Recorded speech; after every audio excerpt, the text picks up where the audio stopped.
grado médico, ¿no? En este tipo, por ejemplo, en el laboratorio, ¿cuál es la finalidad? Encontrar los valores, ¿no? De una medición. ¿Cuánto de concentración tiene? De creatinina, por ejemplo, ¿no? Que es importante, ¿no? Para todo el sistema urológico, ¿no? Perfecto. Entonces, lo importante es saber la medición precisa. Ese es el concepto. Precisión. Y aquí en la laparoscopía, mira, por eso que mientras mejor resolución tenga, es mejor la cirugía. El médico, ¿cómo se va a equivocar? Si él está mirando la pantalla. Si no se ve bien, entonces puede haber una mala cirugía. Entonces, es importante que el monitor de grado médico tenga pues, esas características. ¿Sí? Mayor cantidad de píxeles, ¿no? Se puede ver. Tenemos ahora el equipo de la laparoscopía, ¿no? De baja gama. Si bien es cierto, los equipos Strike, los todos son de muy buena marca, pero la resolución en los monitores son bajos. Como les mostré, el JetSync pide pues, muy poco. Sin embargo, con este tipo de equipo, de una tecnología mayor, pide, entrega una imagen mejor, ¿no? Y no tiene tantos componentes, ¿no? Esa es la idea. Solamente tiene dos componentes, la cámara propiamente, ¿no? Y el sistema de video con su insuflador, ¿no? O sea, su balón de CO2, ¿no? Para ingresar al paciente, ¿no? Y un disco duro, ¿no? Un disco duro 3.0, ¿sí? O sea, conexión USB 3.0, que permite tomar en tiempo real, ¿no?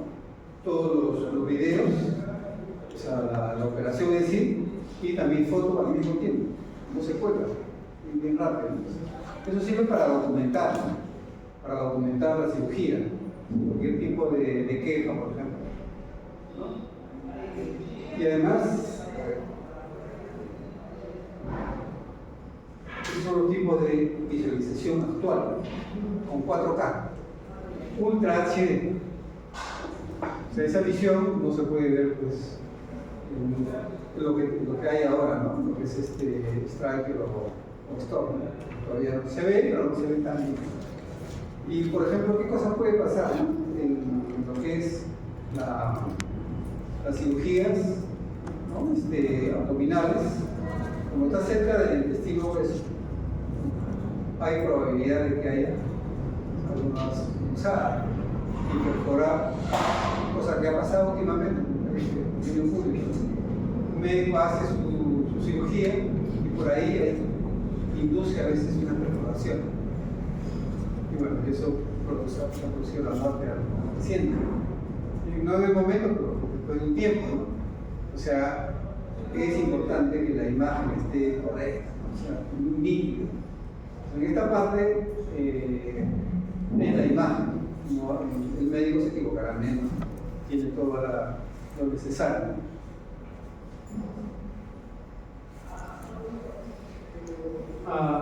¿Qué calidad de imagen? De 1840 por 2160 píxeles. Ultra HD. Esa es una imagen que no la logra pues, con un equipo como el que está pidiendo el Chelsea, ¿no? Este pide 1050 por 1050. Comparado con esto. O sea, imagínense ustedes el nivel de imagen que hay, la calidad de la imagen, ¿no? La otra es muy básica y este no es moderno. Entonces ya debería el Chelsea, o sea, el Chelsea que es la oficina, ¿no? De las especificaciones técnicas de salud, debería actualizar.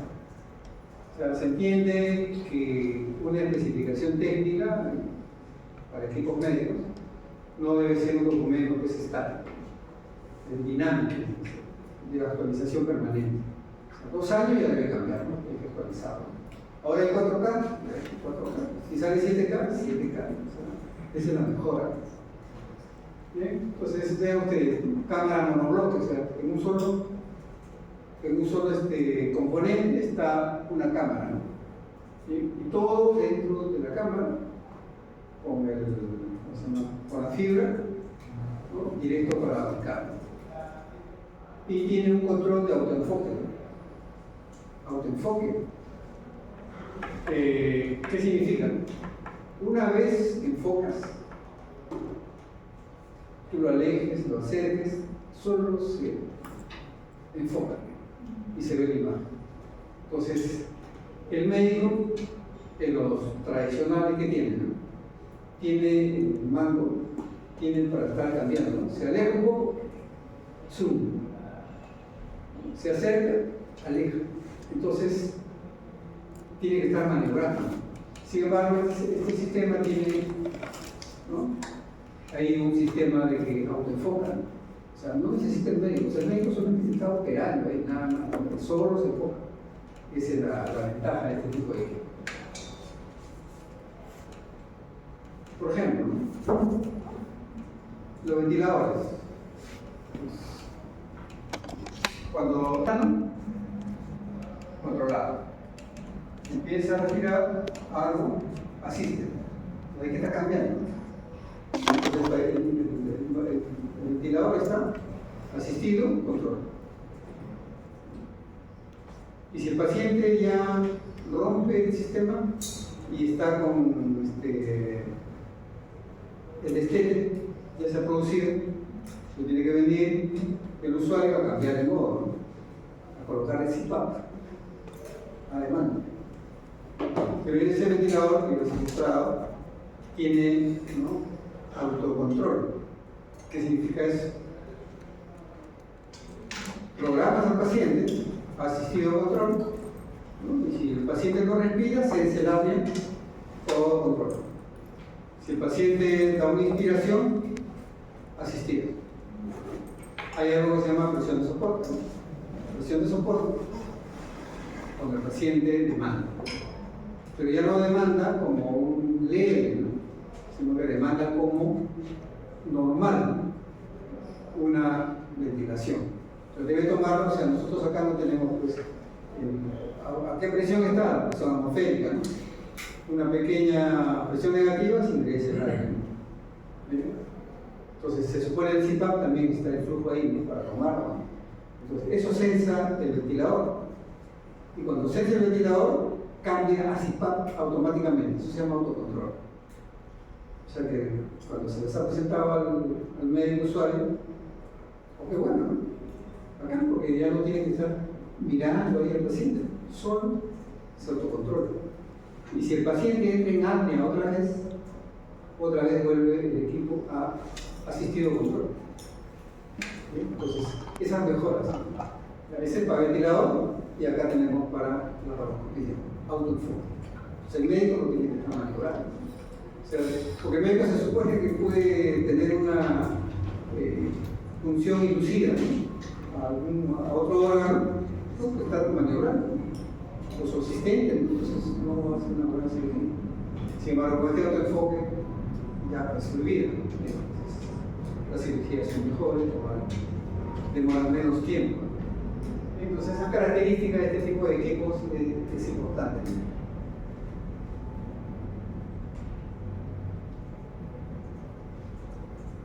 Grabación y transmisión de video, ¿no? Es en tiempo real. Y otra cosa que tiene es que cuando se compran los equipos de la paroscopía, la caña, donde va la fibra óptica, se tiene una cirugía, se tiene que cambiar, mandar a otro trabajo. Sin embargo, con ese sistema que tiene el funda estéril, toda la funda toda la caña se coloca la funda estéril, ¿no? Y solamente el trocar que ingresa al paciente es lo que se contamina. Termina la cirugía, se saca el trocar y se saca la funda, ¿no? Y con esa misma caña se sigue operando. Entonces, ¿dura más la caña? Sí, porque no se autoclava. ¿Dura más? También sí, claro, porque está colocando y sacando, el conector en algún momento se vence y ya no hace los contacto. Entonces, todas esas características hacen que esta tecnología sea mejor que la anterior. Vamos a ver otra, sacoscopía 7K. ¿De cuánto tiene, por ejemplo, 6.720 por 3.780 píxeles? O sea, ya se ve, pero exacto. Entonces, imagínense ustedes, paroscopía, ¿no? Obviamente esta es una especialidad, ¿no?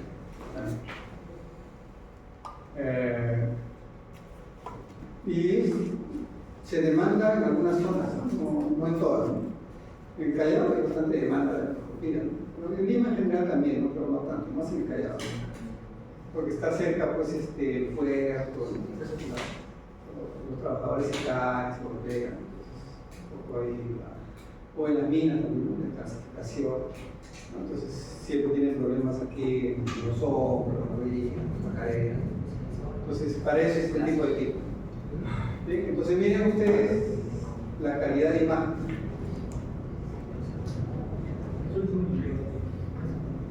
Entonces, teniendo esta tecnología, ¿no? Miren la calidad de imagen que se puede ver ahí. 7K, 6.720 por 3.780. O sea, si tú una imagen lo divides 1050 por 1050, vas a tener ¿cómo se llama? Áreas más grandes. Si tienes 6720 por 3780, áreas más pequeñas. Esas áreas más pequeñas le dan la mayor nitidez a la imagen. Es como un tomógrafo. Un tomógrafo, para que se vea bien una imagen, ¿no? Por ejemplo, el corazón con 12 cortes no se puede ver. O 16 cortes no se puede ver bien, ¿no? 16 cortes es para hueso, no está. En movimiento, 64, 128 cortes. Esos son para el corazón, por ejemplo, si no, no se puede ver. Igual acá, ¿no? Mayor calidad de imagen, se ve mucho mejor y el médico puede operar, pues, con mejores resultados. ¿Sí? Así es como se produce cómo se ejecuta. Tiene 4 puntos, ¿sí? El ombligo y 3 puntos más. Todo esto se conoce como focales, ¿no? Y uno de ellos es la cámara, otro es la agregación, ¿no? Y el otro es el electrobisturí y la maniobra, ¿no? ¿Sí? Sería interesante saber si hay algún estudio que demuestre que al cambiar de un monitor de 4K, 7K, de verdad hay una mejora para el médico, o también cuando cambiamos del tamaño de 24 pulgadas a 32 o 40 y algo, creo que vi, porque según vi, porque muchas veces también para lo que son PCs se usan o se venden por comercializar más monitores con una mejor, digamos, equipo de respuesta, tamaño, en píxeles y todo eso. Pero luego cuando ya, si hablan algunos expertos, dicen que ni siquiera a veces es necesario porque el ojo humano ni siquiera llega a ser capaz de percibir lo que en realidad, ¿no? A veces el tiempo de respuesta es 15 segundos, o a veces el tema de... O también, por ejemplo, el tamaño, porque ¿cómo sabemos si hacemos más grande el monitor, cómo más bien no se le va a dificultar al médico voltear su cabeza para ver de una esquina a otra esquina, si tranquilamente 24 pulgadas puede tener una visión exacta de lo que tiene que ver? Entonces también sería uno, bueno, como que médicos tal vez investigar eso, ¿no? Se podría investigar, claro. Pero a ver,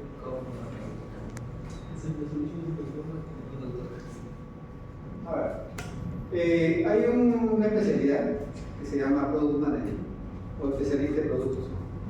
Entonces ellos son los que, digamos, son los encargados de diseñar las políticas de venta de su equipo, pero también proponer ventajas y desventajas a un determinado hospital.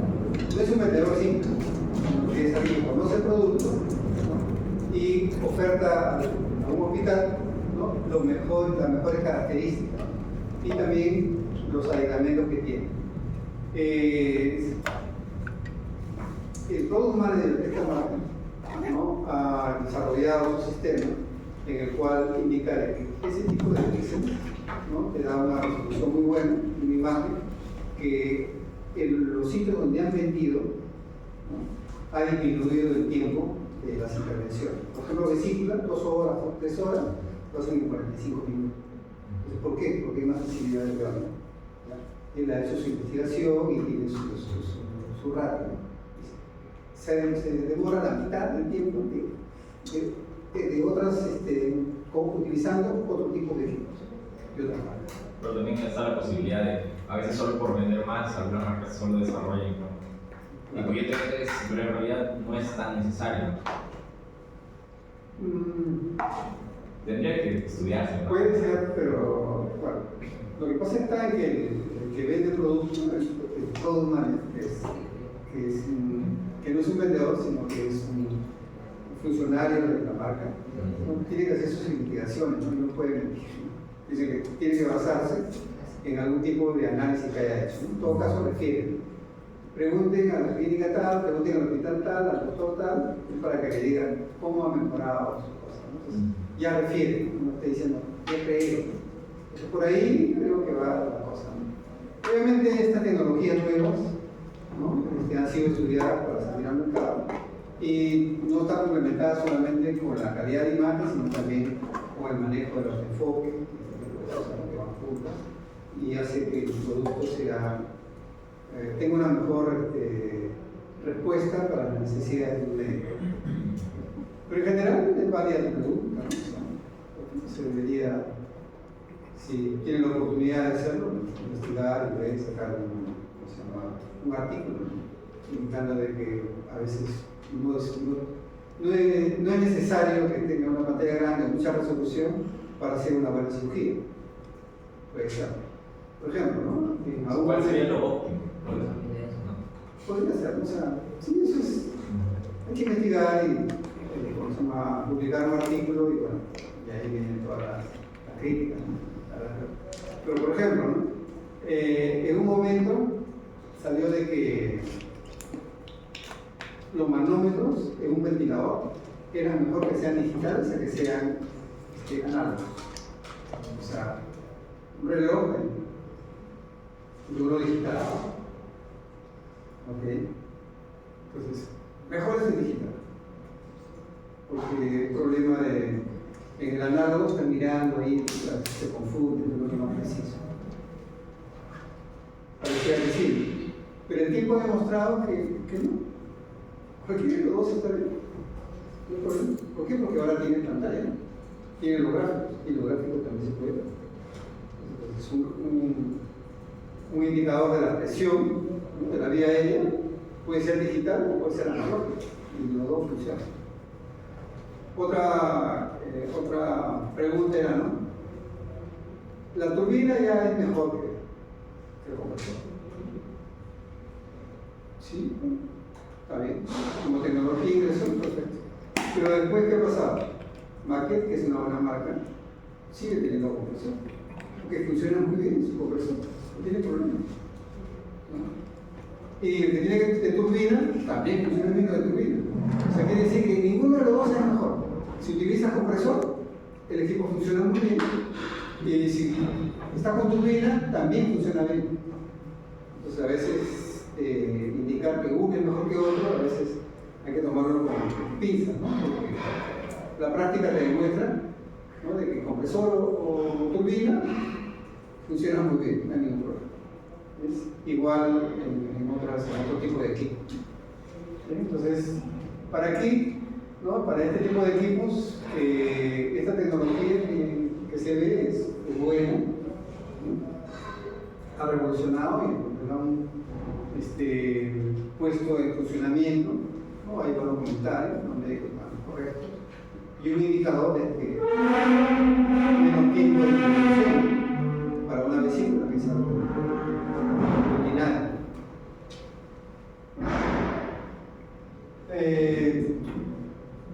La videocámara se llama laparoscopio.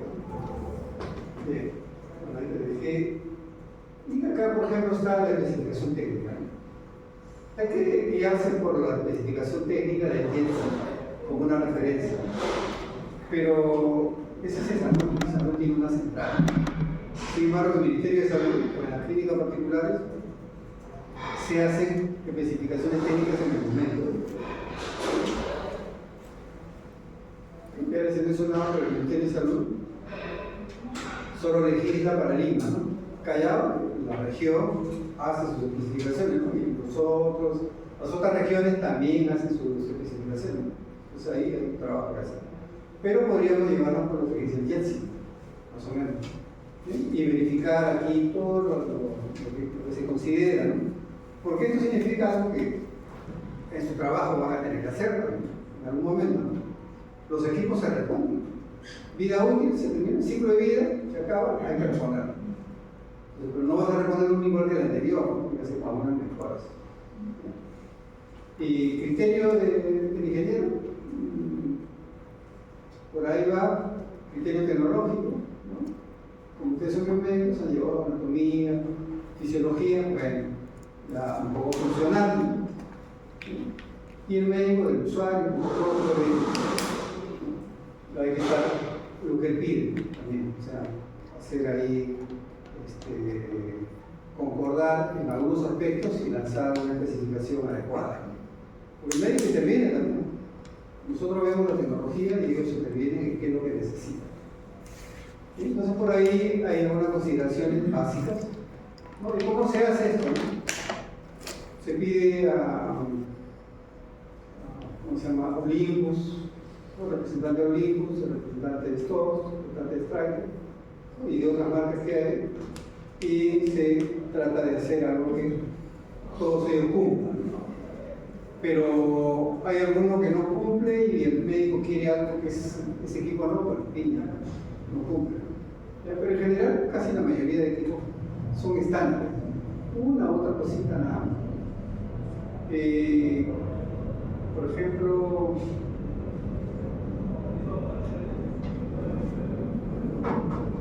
ya cuando quieren a la mala sacar a una competencia, ya ahí se interviene de mala forma, ¿no? Por ejemplo, había un solo equipo de ventilación que tenía 40 pies. Una marca no llegaba a 40 pies. El resto no llegaba.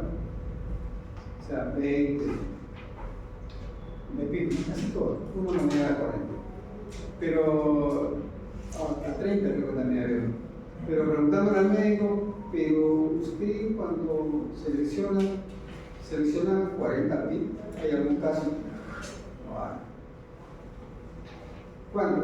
10 de pies, 15 ya, pero nada más, no utilizo más. Entonces, por ejemplo, ahí es un pedido de 40, es un pedido ya dirigido a una marca específica, es algo que no debería saber.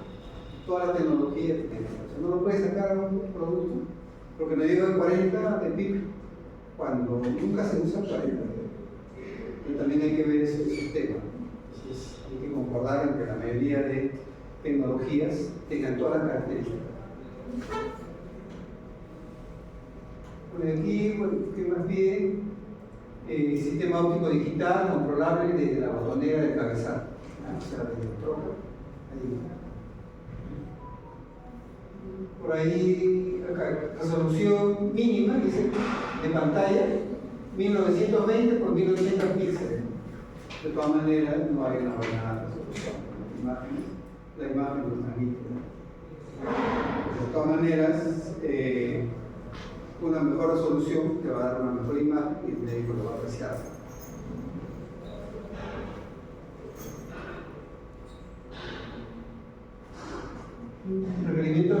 Otros requerimientos, cables de fibra óptica de 2.5 metros, en el mínimo porque más grande.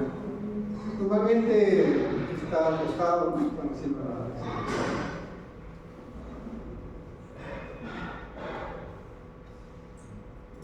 Y bueno, algunas cosas facultativas, ¿no? Como la normativa. Por ejemplo, aquí vemos la 60601, ¿no? Para la norma de también la ISO 9001, ¿no? Y el estándar, otros estándares de diseño, ¿no? Entonces, el sellito 10 y 1, ¿no? De la IEC también. Esto es como facultativo, ¿no? Pero normalmente la mayoría de equipos cumple esta norma.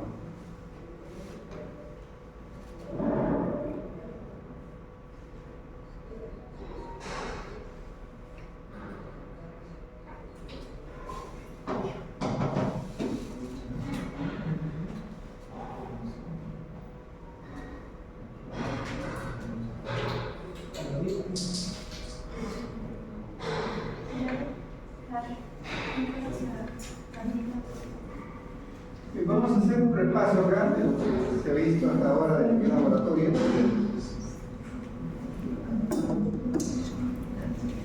Entonces vamos a recordar un poco lo que es el laboratorio clínico, ¿no? ¿Qué hace el laboratorio clínico? Analiza muestras de pacientes, proporcionando información para ayudar en el diagnóstico de la patología. Y luego se evalúa la efectividad de la terapia. Claro, se diagnostica en base a los informes de laboratorio, se da una medicación y luego tiene que volver para ver cómo va tus parámetros, ¿no? Si ha mejorado o no, se evalúa la terapia. Laboratorio clínico y el departamento, patología clínica, o sea, engloba el laboratorio clínico. ¿Sale? Patología clínica, por eso que la norma técnica peruana o sanitaria 072 dice patología clínica, está referido a este tipo de departamento, ¿no? ¿Cuáles son las secciones principales del laboratorio clínico? Química o bioquímica, hematología, microbiología y banco de sangre. Es principal, ¿no? De ahí difieren todos los equipamientos, ¿no? Para los diferentes tipos de análisis. Entonces, el laboratorio se rige también bajo el criterio de calidad.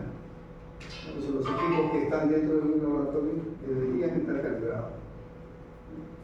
Un estándar debe tener una ISO con la finalidad de poder, todos sus resultados, poderlos compartir con otro hospital, con un laboratorio, para que sean válidos los resultados. Además, si el laboratorio entrega mediciones, entonces obviamente hay equipamientos para medir, y los equipamientos deben estar calibrados, ¿no? Para que sea la precisión de la medida, hay que seguir el criterio de calidad, y eso se llama proceso. Por eso que hay un proceso preanalítico, proceso analítico y proceso de resultado, ¿no? Proceso. Y todo tiene una trazabilidad. Tiene que tener la historia de lo que se hace. Así como en el central de esterilización también hay una historia de trazabilidad del laboratorio. Sujetos a auditoría, el laboratorio está sujeto a auditoría. Hay interconsultas entre laboratorios, ¿no? Para ver qué tal están midiendo el tiempo respecto a otro. Central de esterilización también tienen sus intercentrales de esterilización, ¿no? Para ver que los dispositivos médicos reusables, ¿no? Que no estén libres de alguna espora o de un agente microbiano. Por lo tanto, ¿no? Se tiene que verificar, ¿no? Que cumplan el SAT, ¿no? El nivel mínimo de esterilidad, que es de 1 entre 1 millón. Esa es la probabilidad. La sección bioquímica realiza los análisis de sangre, de orina, ¿no?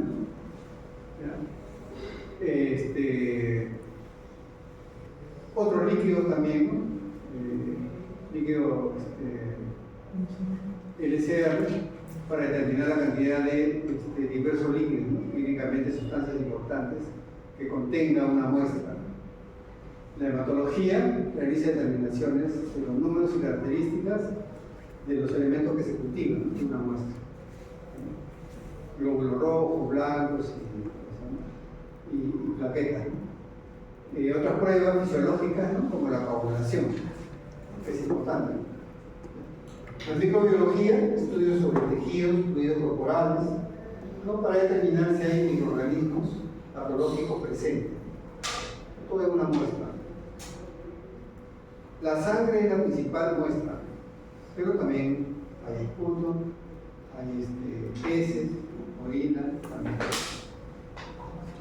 Gas también.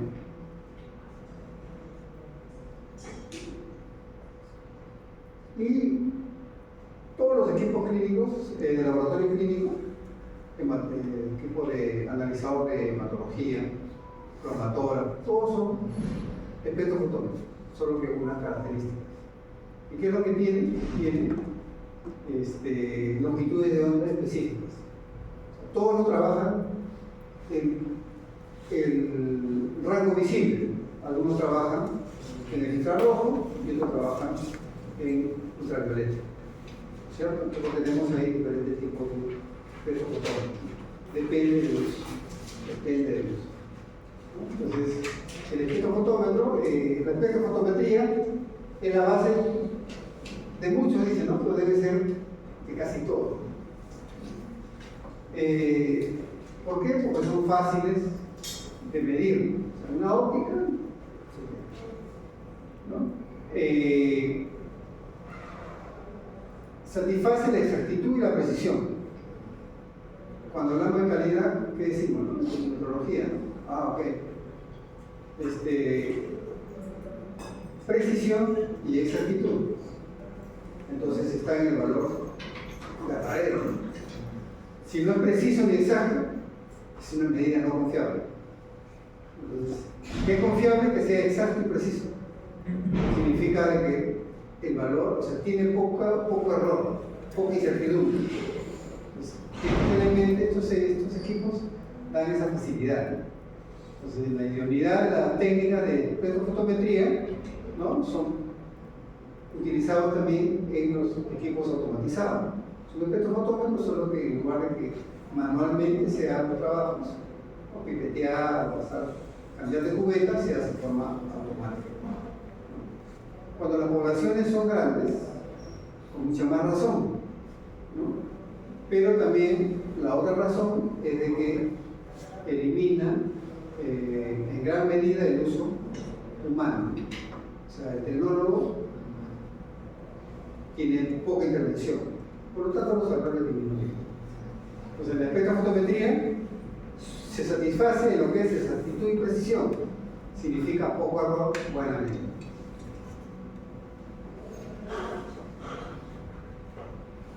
¿En qué se basa la espectrofotometría? En el hecho de que sustancias de interés, ¿no?, absorben una longitud de onda. Se ha determinado que la mayoría de muestras absorben una longitud de onda. Eso está energía electromagnética, o sea, la luz. Una longitud de onda de un determinado color, ¿no? El visible es lo más común, pero también el UV, ¿no? Hay espectrofotómetros UV visible también. Y hay algunos que están en lo que es ultravioleta y en el infrarrojo. La mayoría de los espectrofotómetros operan en el rango visible, pero para un caso particular, ultravioleta o infrarrojo. O sea, baja energía de longitud de onda, menos de 400 y mayor de 700 sería el infrarrojo. Vemos ahí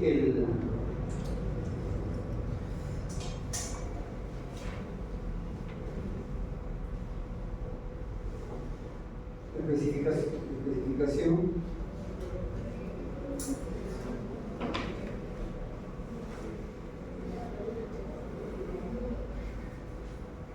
De Berlanga, ¿no? La fuente de luz, la rendija, ¿no?, el prisma, que es el elemento que da todo el rango de colores, ¿no?, la cubeta, el fotodetector y el lector, ¿no?, que normalmente es un amplificador logarítmico. Esa etapa se llama monocromador y sigue la ley de Bernoulli. O sea que la sustancia que se absorbe, o sea, el color que absorbe, está en una relación logarítmica.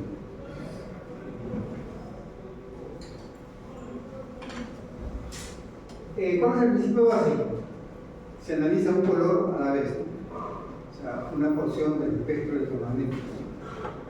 Entonces, una muestra tiene la propiedad de absorber una energía. Si está en la longitud de 500 nanómetros, va a absorber la longitud 500 y lo cercano. Pero si se selecciona amarillo, por ejemplo, no absorbe nada, porque no está en esa longitud, no puede absorber esa energía. Entonces hay que precisar, ¿no?, que tiene que ser en la misma longitud de onda.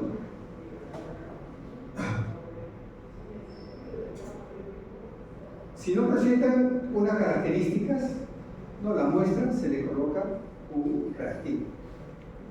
¿Por qué? Porque a lo mejor está muy disperso, en esa longitud de onda está muy dispersa la muestra, el parámetro que se quiere obtener. Entonces, un reactivo para que concentre en esa longitud de onda, que se agrupe en ese color y se pueda hacer una buena medición. Eso es lo que se hace. O sea, y eso sí, ¿quién lo hace? Si es manual, el tecnólogo médico, y si es automatizado, el pipeteador, ¿no?, del sistema automático, ¿no?, el analizador bioquímico.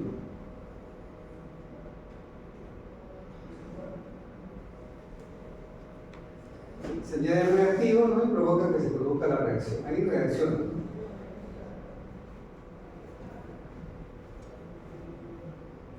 ¿En qué momento se tiene que hacer una calibración, ¿no?, cuando se ve que está sintonizado, ¿no?, la longitud de onda, pero no se mide bien? Entonces hay que pasar el filtro, ¿no?, el IRIN o el FAN, para ver si está leyendo correctamente los picos. Si lee correctamente los picos, ya ese es el procedimiento, ¿no?, la muestra, ¿no?, el reactivo.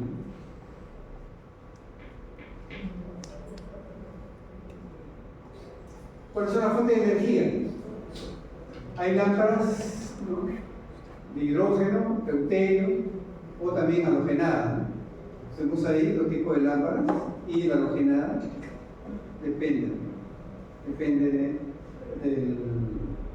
del equipo. Esto es algo que se gasta, o sea, tiene un tiempo de vida, ¿no?, por horas, y se cambia los focos. A veces no lee, claro, el foco está apagado. El foco ya bajó la intensidad, no da la intensidad suficiente, no se produce la energía, por lo tanto el color no sale. Entonces, el tungsteno, como este, está entre 360 a 800 normalmente. Las otras fuentes de energía, que son los focos, ¿no?, de hidrógeno o deuterio, ¿no?, también dan esa longitud de onda adecuada.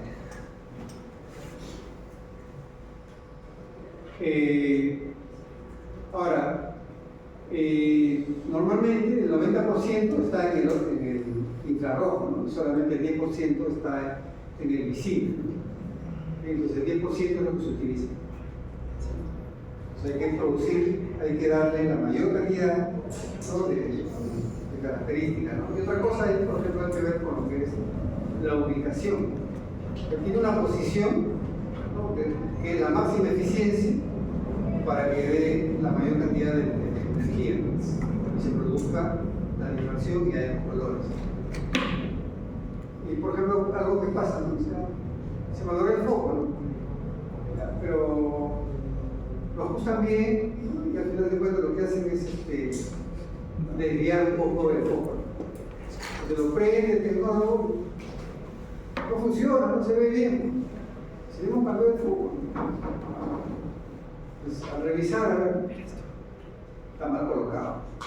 Si tiene un punto preciso, hay que verificar que está en la máxima eficiencia, ¿no?, para que llegue al prisma y difracte los colores. Ese es algo que sucede, ¿no? En algún momento, si tienen algo parecido, a lo mejor ese es el problema. Para la longitud de onda se utiliza diferentes dispositivos, ¿no? ¿Ya? Por ejemplo, filtros de vidrio, filtros de interferencia. Filtros de vidrio son para colorismo y los de interferencia son para los efectos fotógrafos, para ver el tipo de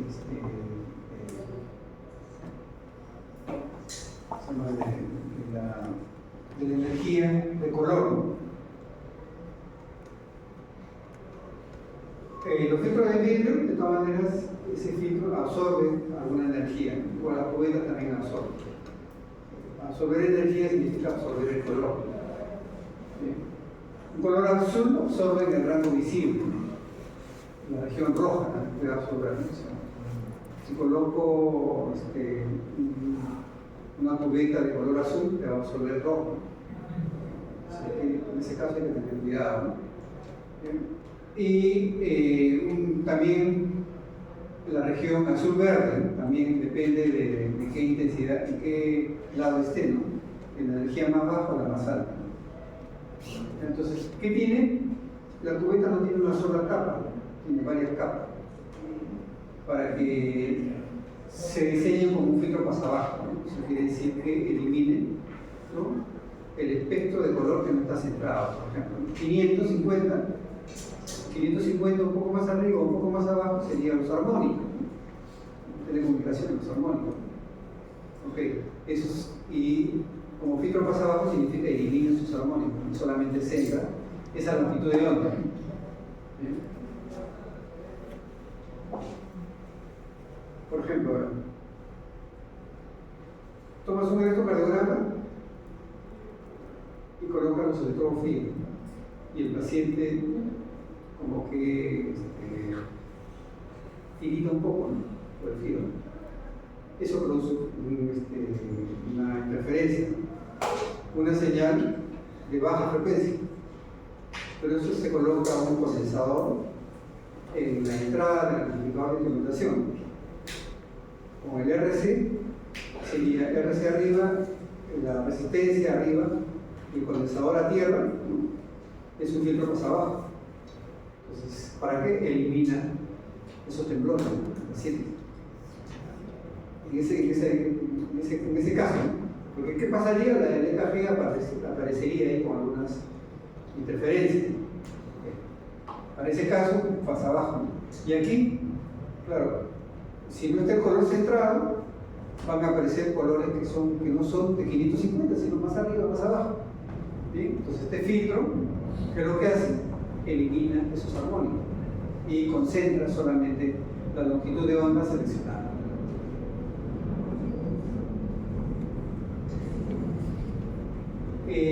Filtro de interferencia, ¿no? Hay que vaciar la superficie, ¿no? Podría ser la granilla.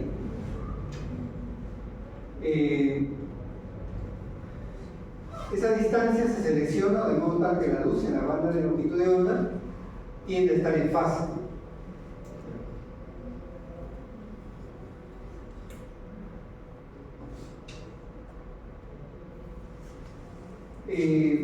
Los filtros de vidrio se utilizan en aplicaciones en las que solo se requiere una precisión moderada, los colorismos, para el color.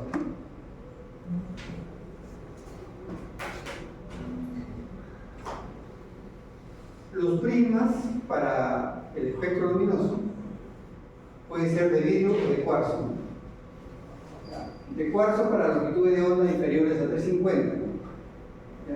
Todo un sistema para que de todo el espectro de luz visible, o puede ser ultravioleta y también infrarrojo, depende de la aplicación, ¿ya? Entonces el haz de salida va a estar en la longitud de onda que se desea, ¿no? Más preciso.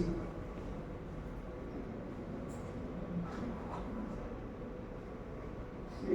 Vemos ahí entonces cuál es el selector de longitud de onda. La luz, y tenemos el monocromador donde está el prisma o rejilla. Entonces, al seleccionar la longitud de onda, cambia de posición y el ángulo y pasa el color que se requiere. Pero también hay otro que se llama granilla, que son unos elementos como si estuviera dividido, ¿no? en filas, cada fila es una longitud de onda, pero es milimétrico, el ojo humano no lo puede ver bien, ¿no? Pero se ve que hay como unas filas, ¿no? Entonces se enfoca bien la luz ahí y te da una definición de color, ¿no? En el momento adecuado, ¿no? Ok, entonces ahí tenemos un espectro fotómetro. Si yo saco el prisma y le coloco un filtro, es un colorímetro. Entonces ahí es manual, acá es automático, va cambiando.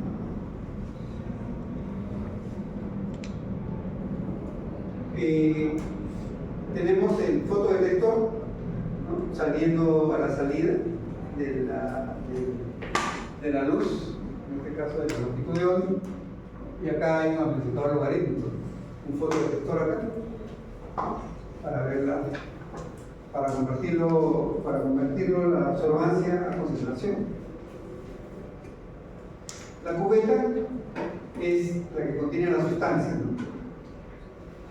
Entonces, una cubeta también uno puede alterar. Entonces, la construcción de la cubeta no debe interferir con la energía. La energía que llegue debe pasar toda. No se puede desviar.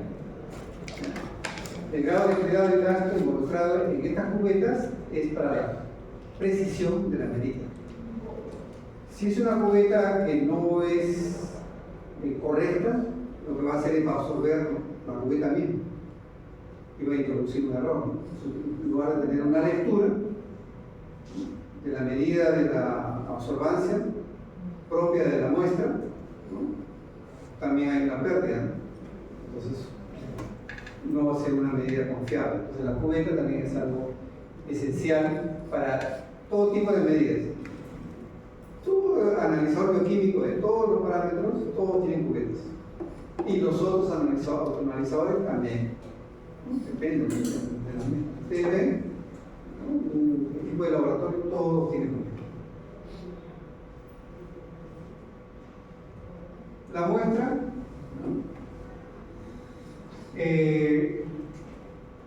Pocas veces solamente es el suelo. Normalmente hay un reactivo también. Como les digo, es para precisar el color, ¿no? Para que sea una medida correcta. Entonces es una técnica usual. Por eso que los autoanalizadores tienen pipeteadores, tienen el agente, ¿no?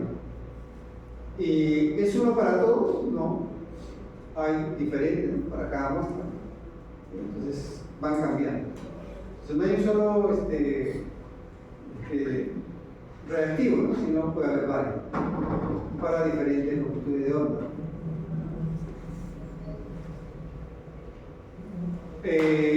Obviamente la muestra, al aplicar el reactivo, va a cumplir la ley de Bernoulli. Eso sí es un estudio. Y se ha determinado que cuando se aplicaba la muestra sola, ¿qué es lo que pasaba? Que los resultados no eran óptimos, o sea, se desviaba la medida, se desviaba la luz y las mediciones no eran correctas. Y si lo llevaban a un gráfico de la ley de Bernoulli, ¿no? Con esos datos no coincidían. ¿Por qué? Porque se dispersaba, pues, la energía de color, ¿no? Entonces, ¿qué hacen? Se aplica un reactivo. Centran ahí, ¿no? El color y ahí sí cumplen. Se hicieron los gráficos, cumplían la ley de Bernoulli, cumplían. Tenemos un caso, ¿no? Por ejemplo, numéricos, ¿cómo se comparan? Numéricos, los números, y acá los gráficos. El numérico teórico y los gráficos que tenemos se comparan. Si coinciden, entonces es correcto. Entonces, ¿cómo se logró eso? Con reactivos. Con reactivo, ¿no? Y centraba el color. Eso es necesario. ¿Ya? Pues todos los principios, la ley de Bernoulli. Es una ley que se aplica en todo, ¿no?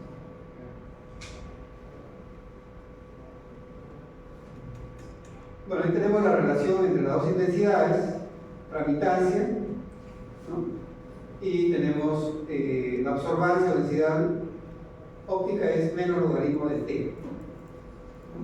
Tenemos la definición de la absorbancia y tenemos que la concentración es igual a la absorbancia sobre epsilon por d, ¿no? Que es la distancia de la cubierta. Esos son datos. Son datos. Este dato lo tienen porque la cubierta, para colocar la cubeta, tiene un valor, ¿no? Una distancia.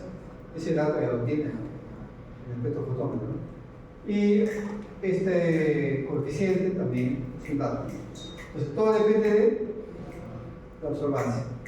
Pues se encuentra la absorbancia por la ley de Bernoulli, ¿no? Se amplifica, encontramos y luego eléctricamente se desarrolla. Se obtiene el valor de concentración. Por ejemplo, 8 gramos por decilitro, por ejemplo, una sustancia ácido acético. Y en el parcial lo ven ejercicio para allá, ¿no? Sí, bueno. Y desarrollando acá, ¿no? En absorbancia, porcentaje de tramitancia es 100%. Tramitancia por 100 se determina porcentaje de tramitancia. Entonces, desarrollando sale 2 menos logaritmo de porcentaje de tramitancia. Ese es teórico.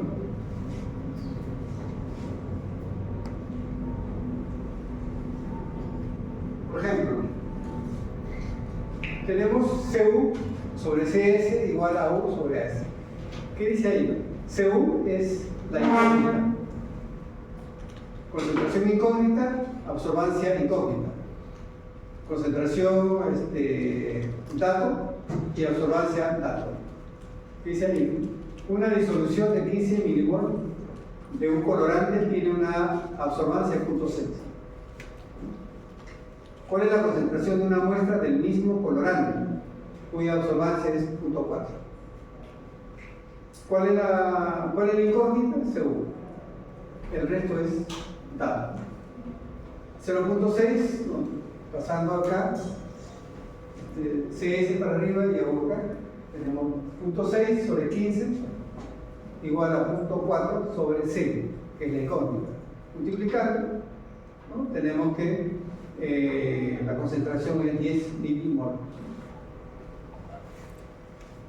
Pero hay que interpretar aquí cuál es la muestra y cuál es el dato. El dato está ahí. Porque yo les voy a pasar también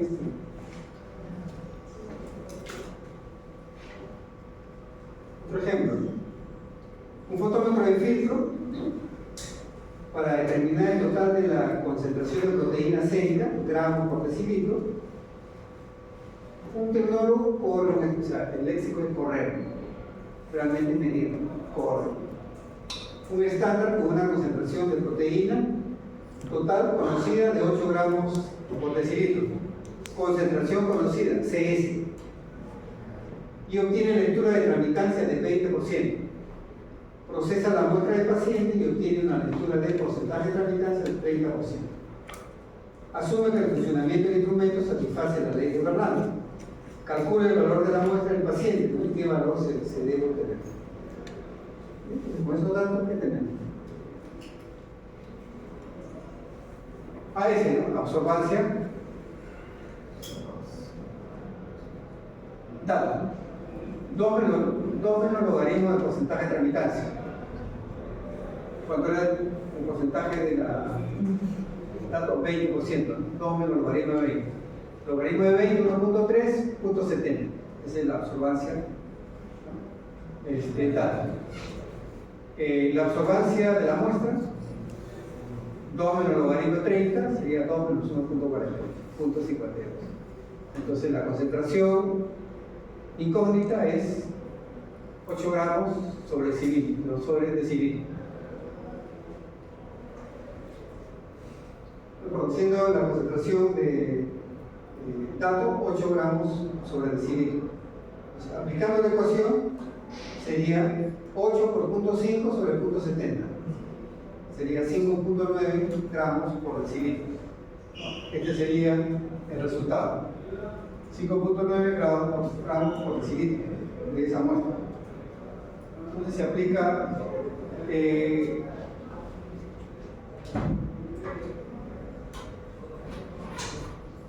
postas médicas, centros de salud que se hacen manual, tienen una tabla y una regla para encontrar la absorbancia, ¿no?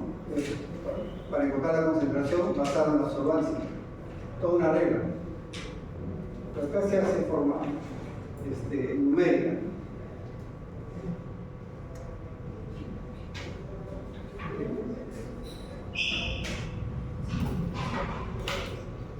No es muy complicado. Sistema fotométrico, ¿no? Los detectores. El sistema fotométrico de un espectrofotómetro incluye detectores para medir la cantidad de energía que sale de la cubeta. Los detectores pueden ser fototubos o pueden ser fotoconductores o de estado sólido. Tenemos un fototubo ahí, la característica, rango ultravioleta invisible también. Llega la intensidad y es un fotomultiplicador, ¿no? Entonces la corriente que sale sería multiplicada por 1 millón, 5 millones.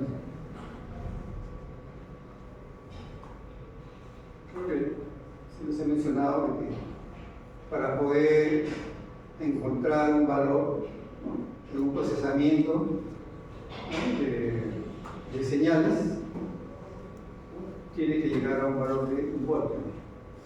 Entonces, por lo tanto, esta corriente mínima se amplifica para que el valor de voltaje sea 1 voltio y se pueda procesar en un circuito.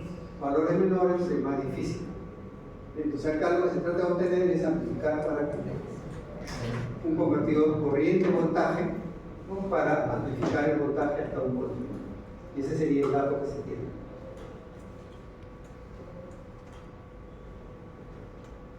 Acá tenemos el acondicionamiento con un amplificador de implementación, ¿no?, convertidor corriente-voltaje. Entonces aquí tenemos el fotodetector, corriente baja, ¿no?, pero tiene acá una resistencia grande. La salida, ¿cuál sería? Voltaje, ¿no?, la resistencia de realimentación por la corriente pequeña. ¿Y cuál es el truco? Esta resistencia pues es 10 millones. 10 millones, 10 a la 6 por 2 microamperios, 10 microamperios. Entonces acá sale un valor ya aceptable, ¿no? Un amplificador adicional, y ahora tendríamos el voltio y ya se puede procesar.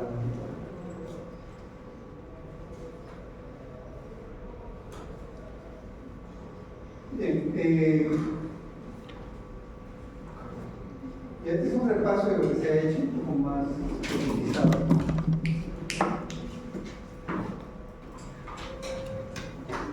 En sí, la parte más técnica es la parte de fotómetro, ¿no?, la parte óptica,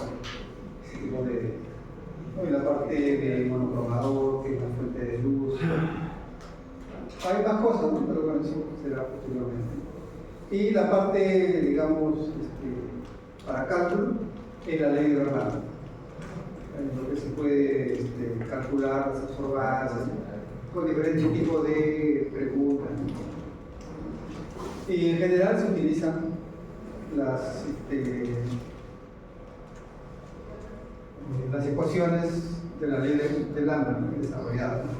Porcentaje de tramitancia es un término que usted va a un laboratorio y encuentra. Porcentaje de tramitancia. Con lo automático ahora ya salen los valores en concentración. Salen los valores en concentración. Ya directamente se calcula y aparece. Incluso sale hasta el formato de la clínica, que te lanza los resultados, incluso por igual a la nube, el PDF, todos esos sistemas. Por ejemplo, te van al laboratorio robótico, automatizado, una muestra, y en la tarde te lo están enviando en PDF a la nube, ¿no? Ya lo tienes. Entonces, ¿por qué? Pues la automatización. Grado de error, más o menos 0.5%, o sea, gaussiano. O sea, la estadística acá se aplica. Porque como es muchas medidas, obviamente tiene que haber un estándar para eso. Y joven, todo lo que hemos hecho hasta hoy para venir, es un repaso de lo que viene haciendo. Por favor, lean la norma técnica sanitaria. ¿Sí? Hay parte que deben conocer, porque en algún momento pueden trabajar en una equipadora, en una constructora, pueden pedir una opinión de cómo desea un laboratorio. Entonces, si es un nivel, ¿qué equipo debe tener? Ustedes tienen que saber qué cosa debe proponer. Si hay una norma